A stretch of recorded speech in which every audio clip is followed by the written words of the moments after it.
Big Boss season 7లో Prashanth winner అయ్యి Amar runner అయిన విషయం అందరికీ తెలిసిందే. అమర్ హౌస్ నుండి బయటకు వచ్చిన తర్వాత ఫ్యాన్స్ను కలుస్తూ బిజీగా ఉన్నాడు. కానీ ఏ రకమైన ఇంటర్వ్యూలను ఎవ్వరికీ ఇవ్వలేదు. హౌస్లో జరిగిన విషయాల గురించి పల్లవి ప్రశాంత్ అరెస్టు గురించి ఏ రకంగానూ స్పందించలేదు. రీసెంట్గా విన్నర్ అరెస్టుపై అమర్దీప్ చేసిన వ్యాఖ్యలు వైరల్గా మారాయి. బిగ్ బాస్ హౌస్లో ఉండగా పల్లవి ప్రశాంత్కు అమర్దీప్కి మధ్య విభేదాలు వచ్చినప్పటికీ ఆ తర్వాత కలిసిపోయారు. బయటకు వచ్చిన తర్వాత కూడా అమర్దీప్ వాటి గురించి చర్చించలేదు.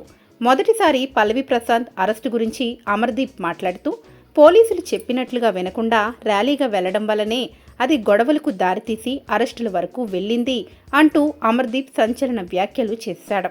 ఫ్యాన్స్ మధ్య గొడవలు ఉండడం సహజమే, కానీ వాటి వల్ల ఊహించని ఇబ్బందులు ఎదురవుతాయని అభిప్రాయపడ్డాడు.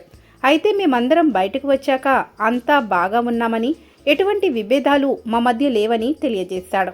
హౌస్లో ఉండగా జరిగిన గొడవలు అవి గేమ్లో భాగమని, వాటిని బయటకు తీసుకుని వచ్చి గొడవలు పెంచుకోవడం సరికాదు అని చెప్పాడు.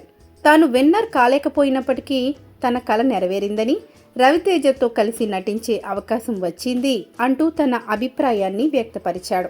అదే నా విజయం అని, నాకు ఏదైతే స్టార్డమ్ కావాలని అనుకున్నానో ఆ స్థానంలో మీరు నిలబెట్టారని సంతోషాన్ని కనబరిచారు.